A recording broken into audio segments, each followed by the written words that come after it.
Il est le Dieu parfait. Remettons ce moment entre ses mains. Il est le Dieu qui nous aime et qui nous a toujours aimés. Il est le Dieu qui est digne, il est merveilleux. Qui donc est comme lui et qui peut faire ce qu'il fait? Nous bénissons sa gloire et sa sainteté. Nous bénissons son nom parce qu'il est parfait. Merci Seigneur parce que tu agis. Merci pour ce moment. Merci Seigneur pour ton esprit qui va nous diriger. Merci parce que tu es fort. J'ai prié Seigneur, je sais que tu es exaucé. J'ai prié Seigneur, je sais que tu es pour nous. Au nom de Jésus, Amen. Je vais lire Ephésiens 6 du premier verset au 4e. Mais on va aller doucement. Je crois que la servante va prendre les 2 premiers versets et je vais prendre les 2 derniers.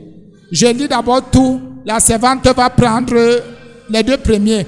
Il est écrit: enfants, obéissez à vos parents selon le Seigneur, car cela est juste. Honore ton père et ta mère. C'est le premier commandement avec une promesse, afin que tu sois heureux et que tu vives longtemps sur la terre. Et vous, pères, n'irritez pas vos enfants, mais élevez-les en les corrigeant et en les instruisant selon le Seigneur.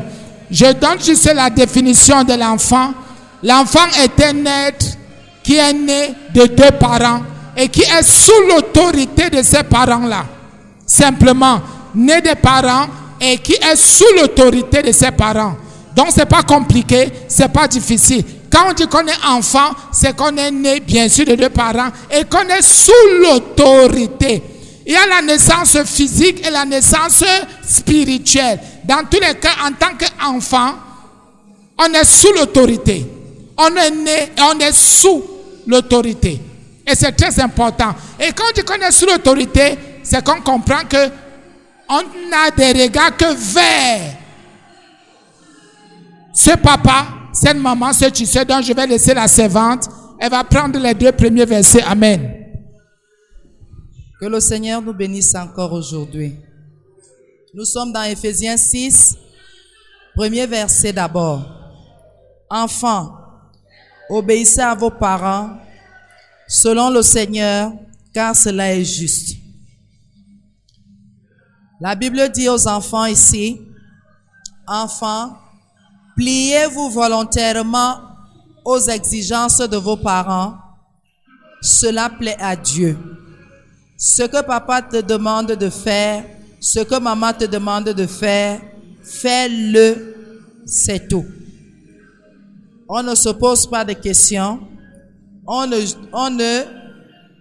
juge pas, on fait tout simplement ce que papa nous dit comme un enfant, parce qu'un enfant ne juge pas, un enfant ne comprend pas, et un enfant a toute confiance à son papa et à ses parents et à sa maman. Alléluia. Est-ce que quelqu'un comprend? Quand on dit enfant obéit, ça veut dire tout simplement: aie confiance, ne réfléchis pas, fais seulement ce qu'on te demande de faire. Amen. Papa a tort, papa a raison. En tant qu'enfant, tu dois seulement faire ce qu'on te demande. Si cela vient de ton papa, de ta maman, tu dois te soumettre, tu dois te plier sans que les parents n'insistent. Parce qu'on dit quoi? Obéir lentement n'est pas obéir. Quelqu'un comprend? Et la Bible dit, cela est bon. Parce que je dirais ici que ce qui est juste est bon. C'est bien de le faire comme ça et cela plaît à Dieu. Et le 2e verset dit: honore ton père et ta mère. Donne la place qu'il faut à ton père et à ta mère. Ton père a une place, ta mère a une place, et on ne discute pas de ces places-là. Ce n'est pas à toi de choisir la place que tu vas donner à ton père, la place que tu donnes à ta mère. Ils ont déjà leur place et maintenant, c'est à toi de respecter. Alléluia. C'est à toi maintenant de respecter. Donc faire quoi? De savoir que c'est ici. C'est comme un siège. Voici le siège de papa. Voici le siège de maman. Je ne m'assois pas sur leur siège parce que c'est leur place. Tu ne prendras jamais la place de ton père, enfant. Ton père restera ton père. Ta mère restera ta mère. Qu'il soit intelligent, qu'il soit bête, pensez tout ce que vous voulez. C'est Dieu qui a établi ces choses-là. Et si tu respectes la place, honorer, c'est respecter. C'est donner la place qu'il faut, donner la place qu'il faut. Donc si tu le fais, ça veut dire que tu as respecté la parole de Dieu. Alléluia. Et la Bible continue, parce que la Bible parle beaucoup, en disant, honore ton père et ta mère, c'est le premier commandement avec une promesse. Et au niveau des promesses, c'est le serviteur de Dieu qui parlera de ça. Parce que tous les problèmes commencent au niveau de l'obéissance et de l'honneur qu'on doit faire aux parents. Bien-aimés dans le Seigneur, mes enfants, mes petits frères, mes petites sœurs, on a beau réfléchir, on a même reçu le Saint-Esprit, on parle en langue, mais c'est Dieu qui a établi ces choses-là. Ton papa a une place, respecte, et quand ton papa te dit quelque chose, même s'il ne prie pas, obéis. Parce qu'il y a une partie que je connais de vous, et si papa me dit quelque chose pour que je transgresse la parole de Dieu, je veux vous surprendre aujourd'hui. Très peu d'entre vous mettent vraiment la parole de Dieu en pratique, c'est pas vrai? Ce n'est pas seulement quand il faut s'opposer à papa que tu vas devenir parfait. Ce n'est pas vrai? Combien d'entre vous mettent la parole de Dieu, ils tremblent quand il s'agit du commandement du Seigneur?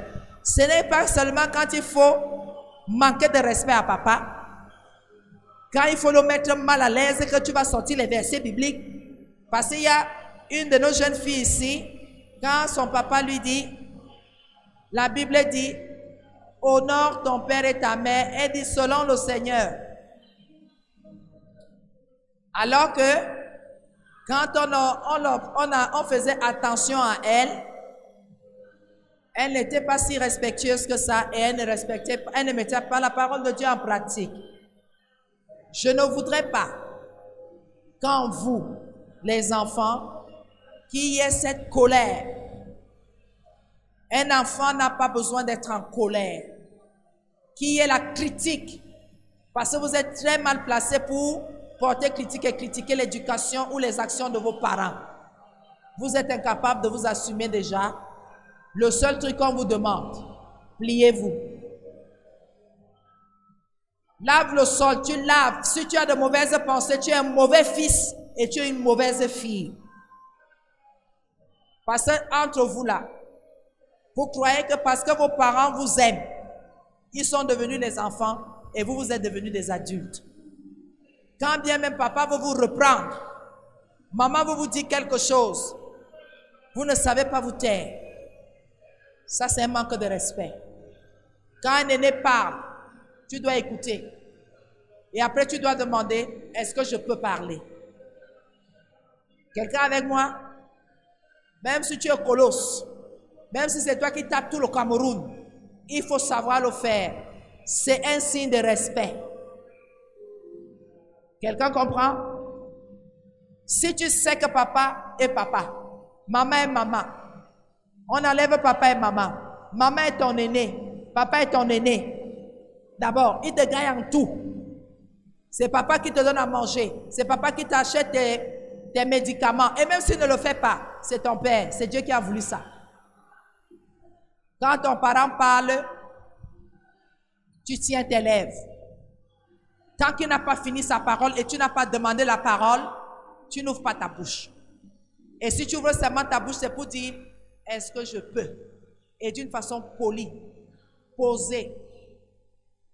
Il y a des attitudes qui déshonorent. Quand un parent te parle, tu regardes le sol, tu bouges le corps, tu fais des grimaces. Vraiment, ce sont des attitudes qui déshonorent les parents. Ça veut dire que ces parents ont raté votre éducation. Écoutez, loin de moi de dire à vos parents de vous oppresser, de vous maltraiter. Mais vous allez vous rendre compte que aujourd'hui, les parents ont mis le bâton, le fouet, loin. C'est ça qui vous donne le pouvoir de parler n'importe comment, parce que nous, tu n'avais même pas la pensée d'ouvrir ta bouche, parce que tu savais que tu pouvais avaler tes dents avec un coup de poing, avec une gifle, ou le fouet allait te taper en pleine bouche, parce que nos parents savaient faire ces choses-là. Quand ton papa te parle, tu baisses le regard. Même si il est petit de taille, il est fatigué, tu peux déjà le taper aller-retour. Baisse ton regard parce que la place qu'il a là, c'est Dieu qui lui a donné et il peut te maudire. Et ça marche. Est-ce que quelqu'un comprend? Même si ta femme, ta maman, ne sait même pas écrire son nom. Toi, tu as fini toutes tes études. Tu as écrit le nom de tout le monde de ta classe. Même si elle est pauvre, parce qu'en général, c'est ça qui fait monter les cœurs de nos enfants aujourd'hui. Quand celui-là voit la situation financière de ses parents, il commence à avoir 1000 francs, 2000, il commence à parler fort à la maison. Tu as tort. Ce que tu es aujourd'hui, quelque part ton père et ta mère ont refusé de manger pour que tu sois ce que tu es. Ils ont refusé de se chausser pour que tu sois ce que tu es. Ils ont refusé de faire quelque chose quelque part pour que tu sois ce que tu es. Même si c'était le bouillon de la sauce d'arachide, c'était déjà ça. Même si c'était les feuilles de manioc sans noix, c'était déjà ça. Même si c'était le manioc dur, les racines, c'était déjà ça. Il y a des jours, ils n'ont pas voulu que vous dormiez affamés. Et ne serait-ce que pour cela, tu dois parfois t'asseoir. Ce n'est pas parce que c'est passé. Tu dois parfois t'asseoir et regarder tes parents et leur dire des mots pour les réconforter. Et quand ils te disent, ne fais pas ci, ne fais pas ça, ne va pas à tel endroit, ne parle pas comme ça. Ce n'est pas parce que tu as raison ou tu as tort. C'est parce que eux, ils ont vécu avant toi. Ils savent que ta bouche qui coule là va te susciter les problèmes un jour. Ils commencent à te dire, tais-toi. La colère qui est dans ton cœur là, ton père sait ce que la colère fait. Ce que la colère peut susciter dans ta vie. Un jour tu peux être en colère, tu donnes un coup de poing, la personne ne se relève pas. Papa te dit arrête. La violence qui est en toi là, papa te dit arrête. Et tu vas même, pendant qu'il veut t'empêcher de frapper sur ta soeur, de frapper sur ton frère, de menacer ta mère, il veut te dire non, il vient mettre sa main, tu le bouscules. Bien-aimé, ce sont des choses qu'on ne fait pas. Même si papa a fait quoi? Reste toujours à distance. Contrôle ce qui sort de ta bouche. Ton tuteur, celui-là qui s'occupe de te faire manger tous les jours. La femme là, que ce soit ta tante, que ce soit ta grand-mère, qui se soucie de toi. Du toit sous lequel tu dors. Fais attention. On veut vous faire comprendre que quand on est jeune, à partir de 12 ans, les parents ne doivent plus vous parler fort. Les parents ne doivent plus vous taper sur vous. Les parents ne doivent plus. On vous ment. La vie de la télé, c'est un leurre. Vous entendez les enfants dire à un parent à la télé, N'entre pas dans ma chambre, je ne veux pas te voir. Il ferme la porte, bam! Mon frère, ici chez nous encore, c'est la porte de ton père. Si ton père se fâche, il porte le pied, il frappe, bam, c'est sa porte. Et toi, et sa porte, et vous tous, il vous tape, vous tous. Il a raison. Quand un papa lève la main, c'est que tu ne lui as plus donné sa place. Quand un papa maudit, c'est parce que tu lui as manqué de respect. C'est parce qu'il t'a parlé et tu n'as pas voulu te soumettre. On ne se soumet pas parce qu'on est faible. On se soumet parce qu'on aime ses parents et on pense que ce qu'ils disent est vrai. Est-ce que quelqu'un comprend? On est en colère. On a de la colère envers ses parents parce qu'on n'aime pas ses parents. Un enfant qui aime ses parents écoute parce qu'il sait que tout ce que ses parents lui disent, c'est une marque d'amour. Ses parents ne peuvent jamais lui faire du mal. Est-ce que quelqu'un comprend? Quelqu'un avec moi? Quand papa te dit, ne sors pas, ne sors pas. Même si le monde entier sort, toi, ne sors pas. Quand papa te dit ne manque pas, c'est parce que papa veut établir une relation de vérité entre toi et lui. Il sait que ce qui va sortir de ta bouche quand tu vas lui parler, il a aussi toute confiance. Quelqu'un comprend? Et ce qu'il va aussi te dire, tu vas garder ça précieusement. Quelqu'un comprend? Est-ce que nous sommes ensemble? Je vous fatigue? Si je vous fatigue, je me lève. Est-ce que quelqu'un comprend? Quand papa te donne, te dit, viens, lave le plastique, lave mes chaussures. Bien aimé, même s'il est 1h du matin, lève-toi, fais ça. Il y a une fierté. Écoutez, il y a une fierté à avoir un fils, à avoir une fille. Il y a une force de commissionner son enfant d'aller me laver mes chaussures parce que ça me donne du repos, parce que j'ai beaucoup lavé tes chaussures. Il est temps que le relais soit. Il faut obéir. Et quand on obéit, on ne chuchote pas. On ne gémit pas. On ne se plaint pas. On ne fait pas les choses entre ses dents. On ne fait pas les choses comme la souris. On ne fait pas ce genre de choses où on coupe les yeux. Quand maman tourne le dos, tu fais les choses comme quelqu'un qui peut tomber. C'est un manque de respect. Et quand maman dit, va me puiser de l'eau, tu ne dis pas entre tes dents, dans ta bouche là-bas, chaque jour, chaque jour, chaque jour. Tu as tété son sang chaque jour, chaque jour, chaque jour. Tu as mangé sa nourriture chaque jour, chaque jour, chaque jour. Tu as léché ses marmites chaque jour, chaque jour, chaque jour. Jusqu'à aujourd'hui, tu es encore dedans.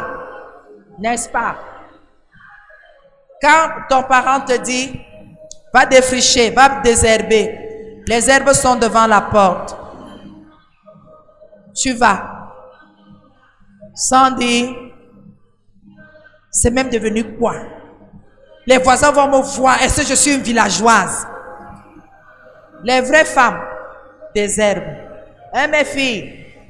Lavez les assiettes. Et lavez le derrière des marmites avec l'éponge métallique. Vous avez compris? Les garçons, vous faites les travaux forts. Vous tirez l'eau au puits. Vous remplissez 2 fûts pour qu'on puisse faire la cuisine et faire la lessive. Quelqu'un a compris? On n'a pas besoin de te dire ça tous les matins. Alléluia. Quand tu connais ton travail, lève-toi seulement et tu fais. Et vous allez voir, si vous commencez à faire ça, les parents ne vont plus se plaindre de vous. Ils seront seulement contents. Que le Seigneur vous bénisse. Bon, on va voir. Enfin, je peux utiliser le mot conséquence. Ou c'est un peu mieux le mot promesse, c'est ce qui est écrit. Donc, comme la servante a expliqué, la Bible dit il y a un but à atteindre. Le but. Ça veut dire que je fais ce que papa me dit, ce que maman me dit, ce que mon tuteur me dit, ce que mon aîné me dit. Comme elle a dit quelque chose là tout à l'heure qui m'a beaucoup touché. Chaque jour. Et c'est vrai, j'ai tété le sein de maman chaque jour, j'ai mangé sa nourriture, chaque jour, j'ai pris son argent, chaque jour. Elle s'est occupée de moi chaque jour. Ce sont des mots qu'on ne devrait plus confesser et dire. Et c'est vrai, maman s'est occupée de moi, papa s'est occupé de moi, le tuteur, la tante, tantine, on s'est occupé de moi. Donc, il ne faudrait pas que je m'en plaigne. Donc, la promesse. Pourquoi? Le but même que Dieu va atteindre. Pourquoi Dieu, dans sa parole, me dit d'obéir à... Écoutez, vous avez vu, c'est écrit ton père, ta mère. C'est très clair. Ton père, ta mère. Si ton papa n'est plus vivant, bon, il y a quand même certainement la maman qui est là. Si ta mère n'est pas vivante, il y a quand même un oncle, il y a une tante. Parfois, les deux peuvent être vivants, mais on t'a envoyé ailleurs parce que là aussi, tu joues le même rôle. La Bible dit donc, la promesse, afin que le but à atteindre, qu'est-ce que Dieu voudrait? C'est que chaque enfant soit béni, chaque enfant soit heureux, que chaque enfant vive le bonheur sur terre. C'est pour cela que notre Dieu aussi est un Dieu de discipline, un Dieu d'ordre. Il dit obéis. Parce qu'il te dit d'obéir. Pourquoi? Lave le sol, fais ceci. Parce qu'il veut atteindre un objectif. Le bonheur.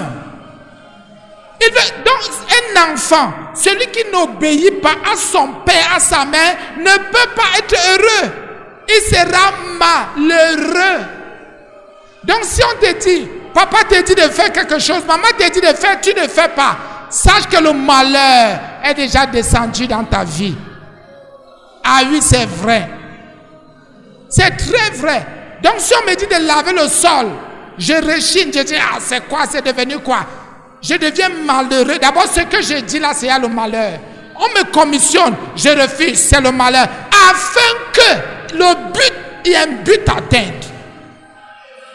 Et le but là, c'est quoi? C'est ce qui te permet d'entrer dans la promesse.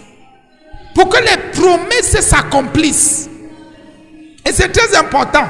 Ne croyez pas que, écoutez un peu, la parole de Dieu, quand la parole de Dieu nous dit de faire quelque chose, en fait, c'est parce qu'il y a un but à atteindre. Dieu ne peut pas te dire de faire quelque chose si ce n'est pas pour un but.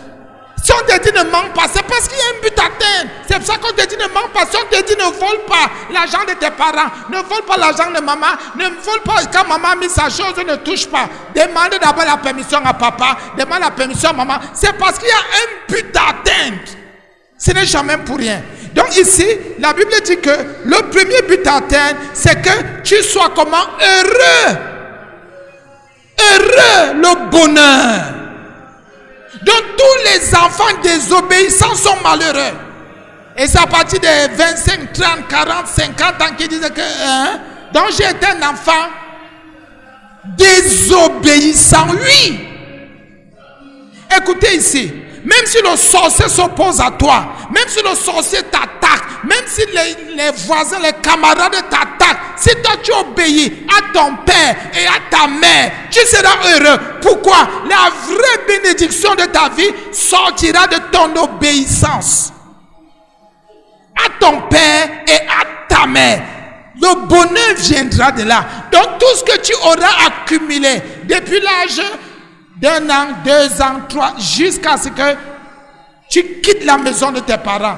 Tout ce que tu auras accumulé là, tout ce que tu auras ramassé ou amassé là, c'est ce qui fera de toi un homme heureux, une femme heureuse. Donc si tu n'obéis pas, tu seras malheureux. C'est maintenant un peu comme nous enfants de Dieu. Qu'est-ce que nous faisons? Le bien qu'on fait sur terre, nous sommes en train d'amasser dans les cieux.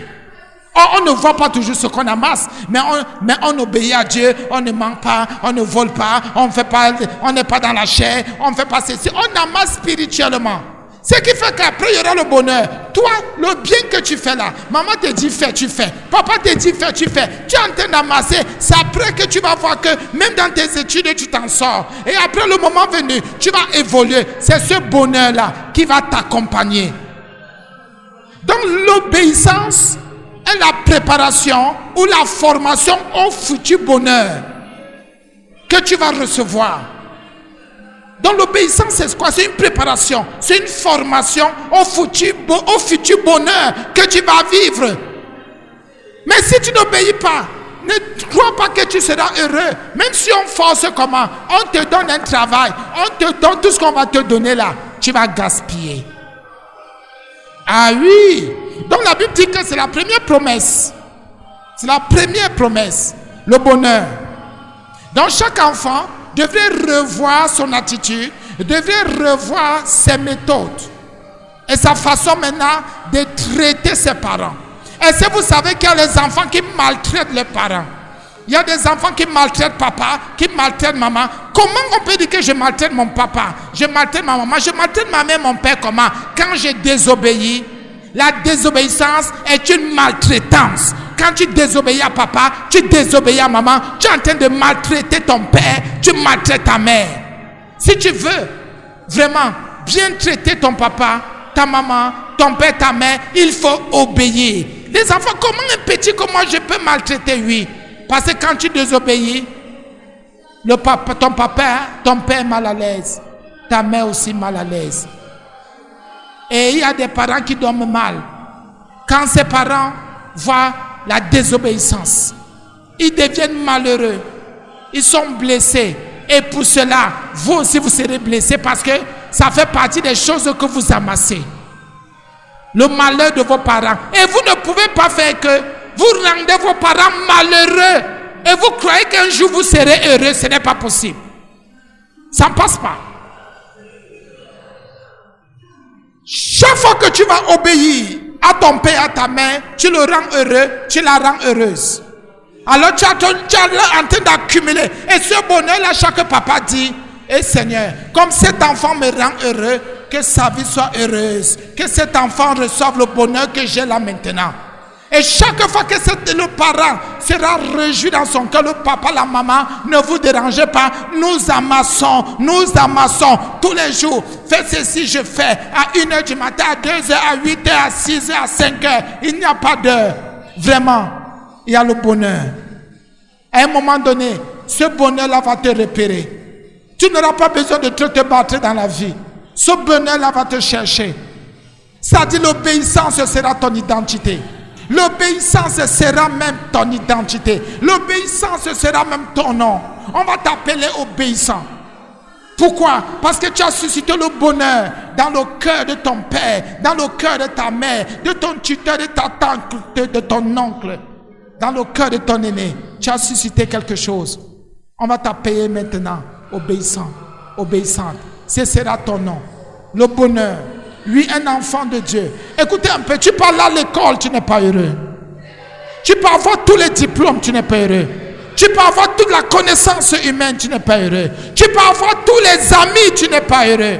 Tu peux avoir tous les téléphones portables, tu n'es pas heureux. Tu peux avoir tous les habits, tous les vêtements, tu n'es pas heureux. Le vrai bonheur se retrouve dans le cœur. Dans le cœur. C'est une joie qui est intérieure, interne. Elle est là-dedans. C'est pour ça que vous allez voir même quelqu'un qui n'a pas mangé. Et il est heureux. Parce qu'il sait qu'il a beaucoup amassé.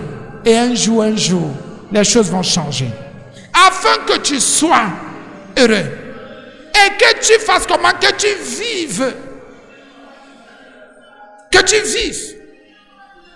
Et longtemps sur la terre. Donc il y a le bonheur, la joie, le bien-être. Il y a aussi quelque chose, la vie. Il y en a qui ne vivent pas longtemps sur la terre parce que la désobéissance. Il meurt vite. Et mourir là, ce n'est pas seulement la mort physique. Il y a aussi la mort spirituelle et la mort émotionnelle. Il y a les jeunes qui sont fous là dehors parce que la désobéissance. Parce que papa a dit non, ne fais pas ça, fais plutôt comme ça, marche ici. N'aie pas la qualité d'amis là. Ils sont allés avoir les amis qui sont sorciers, qui sont francs-maçons. Les amis qui ont les, on appelle ça comment, le porte-monnaie magique, qui ont les cahiers magiques, qui ont les bics magiques, qui ont les cartables magiques, qui ont les portables magiques, qui reçoivent les crédits magiques. Ils sont perdus. Ils fument le banga partout là dehors. Ils fument on appelle la comment, le cramol là dehors.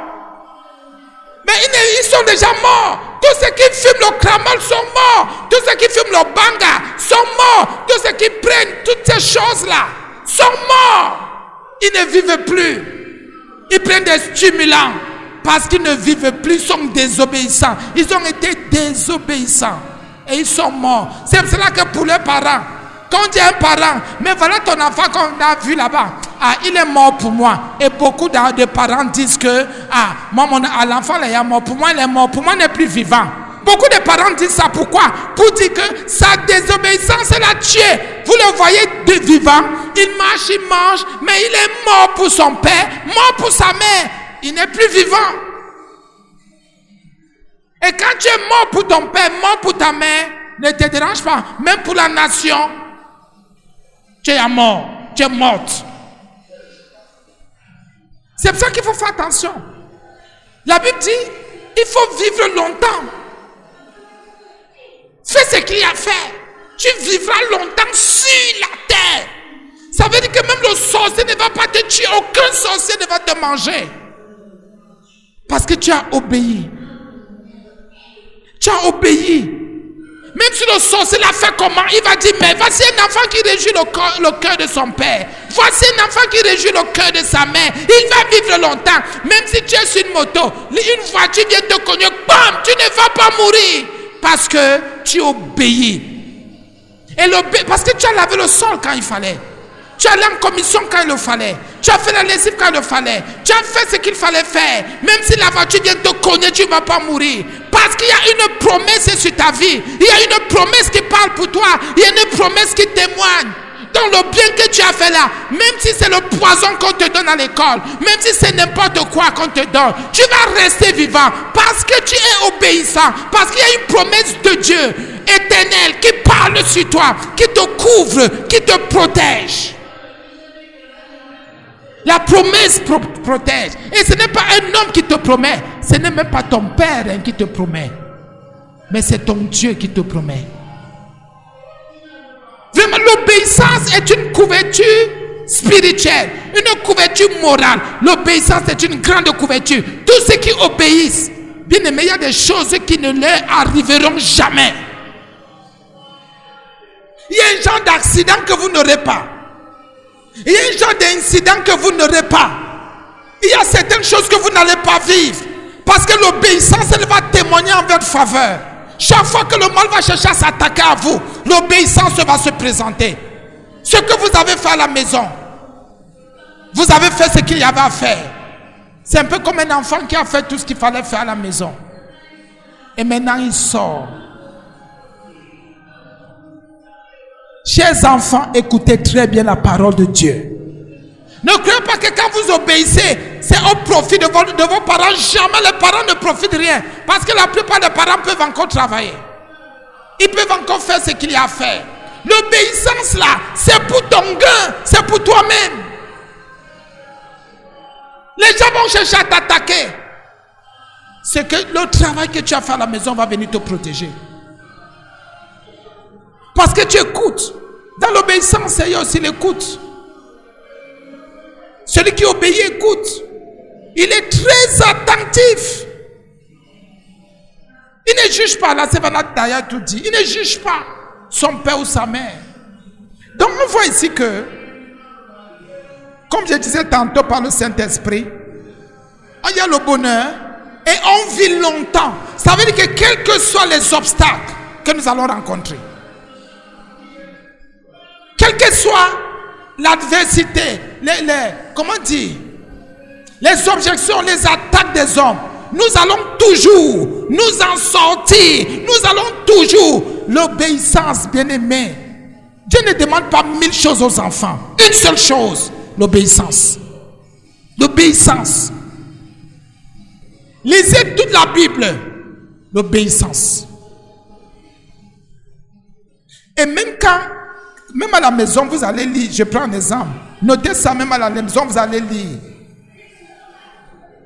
Vous allez lire à la maison, je vous donne Exode 22. Exode 22 et Deutéronome 5:16. Vous allez vous rendre compte que ça faisait partie des commandements. Qui connaît les 10 commandements ici? Pardon? Oui, je reprends les versets. Exode 22. Exode 22, Deutéronome 5:16. Exode 22, Deutéronome 5:16. Même quand l'Éternel donne la loi à Moïse, ce que Paul a dit aux Éphésiens était déjà dans la loi. Mais comme les Éphésiens étaient des païens, ils n'avaient pas la loi. Paul maintenant ramène la loi pour dire, ce n'est pas pour dire que toute la loi, il ramène cette partie pour dire que ça a toujours été ça. L'obéissance aux parents est toujours attachée à la promesse. Toujours. Tous ceux qui sont obéissants sont heureux et vivent longtemps. Et vivent longtemps. Donc quand vous allez lire Exode 22, vous allez voir que ça fait partie des commandements. Et c'est très important. J'évolue maintenant parce que je vais redonner la parole à Sévan, j'évolue. Maintenant, on s'adresse à nous, pères et mères aussi. Parce que les enfants se disent que non, c'est seulement eux d'être obéissants. C'est à eux d'être obéissants. Parce qu'il faut qu'ils soient heureux sur terre. Il faut parce que l'obéissant va les protéger des accidents, des incidents, des empoisonnements. C'est vrai. De la mort subite, mais c'est vrai. La Bible dit aussi ici aux parents, aux pères. Et vous, pères, n'irritez pas. Irriter, vous savez ce que vous savez dire. Je prends d'autres versions. N'irritez pas, ne mettez pas en colère, n'aigrissez pas. Il y a beaucoup. Ne provoquez pas. Parce qu'il y a les parents qui provoquent les enfants. Ah oui? Il y a des parents qui provoquent les enfants, qui aigrissent, qui irritent les enfants, qui mettent les enfants en colère. Écoutez un peu. Dans l'obéissance, le papa aussi a une part de responsabilité. Si je passe mon temps à te provoquer, non, tu ne vas pas faire ce que je te demande de faire. C'est vrai, n'est-ce pas? Le papa, tout ce qu'il a fait, c'est de ne pas provoquer ses enfants ou son enfant. La Bible dit maintenant, mais, écoutez un peu, et c'est très important. Et je sais qu'au moins 98 des papas et des mamans font ce travail. Mais, élevez-les. Élever ici, c'est dans le sens de nourrir. Mais nourrissez-les. On doit te donner la nourriture physique et la nourriture spirituelle. Et c'est ce que les parents font. Un vrai père donne la nourriture physique et la nourriture spirituelle. Donc il élève, il y a le mot élever. Donc on te prend depuis ta naissance ou depuis le jour de ta naissance ou parfois avant. On commence à te donner un caractère. On commence à te former. On commence à te nourrir. On commence à te remplir. Et si on t'élève, c'est pour que tu obéisses. On ne peut pas élever un enfant, c'est un peu comme une formation. On te forme pour que demain tu prennes les choses en main. Et c'est très important. Et je sais que beaucoup de parents le font. On fait ceci, on ne fait pas ceci, c'est comme ça qu'on fait cela, ainsi de suite, ainsi de suite. C'est ça. Il y en a qui disent que non, ce n'est pas tel qui m'a élevé. Élever veut dire éduquer. Éduquer. J'ai entendu quelqu'un dire quelque chose, bon, ça m'a aussi un peu touché. Pour dire que non, l'école forme, mais les parents éduquent. Ah oui. Ça veut dire quoi? L'école ne peut pas t'éduquer. L'école ne peut pas t'élever. Le diplôme ne peut pas t'élever. Aucun ami ne peut t'élever. Ne peut te nourrir. C'est ton père qui te nourrit. C'est ta mère qui te nourrit. Il faut faire attention. Quelqu'un de dehors peut te donner à manger une fois, deux fois. Mais la responsabilité revient au père de nourrir et d'élever ou au tuteur. Et celui qui t'élève, il faut que tu lui rendes cela par l'obéissance. Parce qu'il a transpiré pour toi, il a souffert pour toi, tu dois aussi souffrir. Je vais parler à la manière des hommes. La vie en famille, c'est le donnant-donner, c'est clair. Je te nourris, je t'élève, tu fais ce qu'il y a à faire à la maison. Je te rends service, tu me rends service. Je ne suis pas là pour te rendre service, moi seul, jamais tu racontes. Je te rends service, tu me rends service. Et tu n'es pas là seulement pour me rendre service, je dois aussi te rendre service. Donc je te donne ma nourriture et tu laves mon sol. Vous êtes d'accord avec moi, n'est-ce pas? Ah oui, je t'envoie à l'école, mon argent, la sueur de mon front, je paye tes études. Toi, tu laves mes assiettes, tu laves mes chaussures. Et tu nettoies ma maison. Ce n'est pas... Les enfants, ce ne sont pas... C'est ça, en fait, même c'est ça. Après, tu me rends ma nourriture. Ah oui, bien sûr. Quand je vieillis, tu commences à me nourrir maintenant. Parce que j'ai passé toute ma vie à te donner à manger et à boire. C'est très important. La Bible dit, mais élevez-les en les corrigeant. Corriger ici, écoutez un peu, corriger c'est fouetter, c'est taper. Mais je vais prendre le mot chrétien. Corriger, élevez-les en les disciplinant. Ou en toute discipline. La discipline c'est quoi? C'est un ensemble de règles qu'il faut respecter. Donc il faut se soumettre à ces règles-là. Un père, une mère, bien-aimés frères et sœurs, on ne peut pas vivre sans discipline ou sans corriger. Il n'y a pas des enfants, non, on me tape trop chez nous, on tape trop, on doit te taper, on ne t'a même pas encore fouetté. On doit bien corriger. Vraiment, un parent qui ne corrige pas n'a rien compris.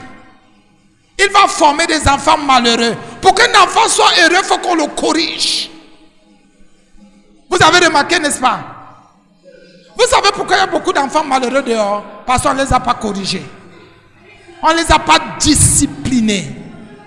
Quand un enfant est discipliné, même sa propre vie, sa mentalité devient disciplinée. Même sa façon de s'habiller est disciplinée. Même sa façon de parler est disciplinée. Il ne dit pas n'importe quoi, et n'importe comment, et n'importe où. Il sait se tenir. Et c'est ça la discipline. Écoutez, l'enfant on le corrige. Pour dire quoi? On lui dit fais comme ça. S'il n'a pas bien fait, pap, on claque d'abord. Pour dire c'est comme ça. Et l'enfant sait déjà que voilà maman qui vient, voilà papa qui vient. Il faut que je me tienne. Et la Bible dit donc, en les disciplinant, en les instruisant selon, donc en s'appuyant sur la parole de Dieu. Sur la parole de Dieu. Je ne sais pas pourquoi aujourd'hui les enfants ne veulent pas obéir. Il y a trop de bénédictions dans l'obéissance. Il y a la protection divine. Il y a le bonheur. Il y a la présence de Dieu. Et vous allez vous rendre compte que quand vous obéissez, quand papa vous dit faites ceci, quand vous faites, le Saint-Esprit descend en vous. Ah oui! C'est parce que vous ne connaissez pas l'obéissance. Vous vous dites que c'est seulement quand on va chanter que le Saint-Esprit va descendre. Non! Si maman vous dit, nettoie-moi ceci, lave-moi ceci, va en commission, dès que tu vas faire, si tu le fais avec un cœur pur, le Saint-Esprit descend et tu vas commencer à faire des choses sous onction. Et l'onction va commencer à t'accompagner. Tu laves le sol, c'est avec onction. Tu laves les assiettes, mamie, c'est avec onction. Tu es sous onction. Et tu vas voir, tu vas commencer à parler en langue. L'obéissance permet d'entrer dans le spirituel de Dieu. L'obéissance te permet d'être sage et intelligent. Maman te dit fais ceci. Tu dis oui, maman m'a dit de faire, mais comment je vais faire pour faire? le Saint-Esprit va commencer à te dire fais comme ça. Tu vas écouter, tu vas dire hé, je ne savais pas comment il faut faire, je peux déjà faire. Parce que le Saint-Esprit va commencer à te rendre capable. Et toi qui ne savais pas faire la cuisine, tu vas commencer à faire. Toi qui ne savais pas écraser le piment, tu vas commencer à écraser. Quand on dit aux enfants de Dieu que l'obéissance vient de Dieu, c'est pour ça que chaque enfant qui obéit avait un cœur pur, un cœur vrai, l'onction de Dieu l'accompagne. Il devient intelligent à l'école. Il devient très sage parce qu'il a écouté ce que papa a dit, maman a dit. Les enfants, nous vous disons ce qui est vrai. Il y a une onction forte qui accompagne tous les enfants obéissants. Même les camarades deviennent dépassés, les voisins, même les cousins, les cousines disent que mais tu as quelque chose là que nous on n'a pas.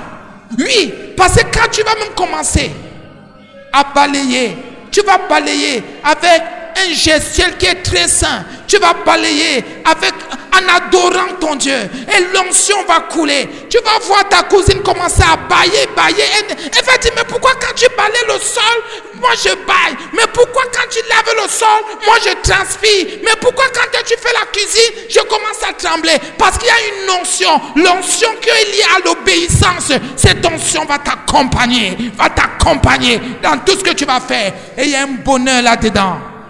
Il y a une grâce là-dedans. Et tous les blocages de la vie vont tomber parce que tu vas commencer à adorer ton Dieu, à célébrer ton roi. Tu n'auras plus de mauvaises pensées. Les mauvaises pensées vont s'enfuir parce que là maintenant, tu seras connecté au royaume des cieux. Tu seras connecté à l'éternité. Tu es connecté à celui-là qui t'a donné ses parents merveilleux. C'est pour cela que quand le papa vous dit faites ceci, la maman vous dit faites cela, vraiment faites ces choses-là avec joie. Faites avec amour, parce que c'est à partir de là que l'onction va commencer à habiter en vous. C'est à partir de là que vous allez commencer à bâtir votre bonheur et votre vie, votre longue vie sur terre. Vraiment, vous, enfants de Dieu, vous avez cette grâce. Qu'on vous donne ce genre d'enseignement, vous avez une grâce que vous n'imaginez même pas. Une grâce forte. À partir de ce soir, expérimentez ça. À partir de demain, expérimentez. Vous allez voir que vous allez grandir spirituellement. Il y a des démons qui vont fuir. Il y a des alliances qui vont vous lâcher. Il y a des maladies qui vont partir. Il y a l'obéissance. Notre Dieu, le Créateur, ne pouvait pas donner ce genre de choses pour rien. Parce qu'il sait qu'il y a la clé. C'est la clé du succès. Les autres ont sorti les livres clés du succès. Ils ont sorti les choses. Mais nous, on vous dit par Jésus-Christ que l'obéissance est la clé de tous les succès, de toute forme de réussite. Fais-le et tu verras qu'il y a une couronne que tu vas recevoir. Amen. Je donne le micro à la servante. Que le Seigneur soit glorifié. Nous attendons vos questions. Amen. Amen. On peut commencer par les questions.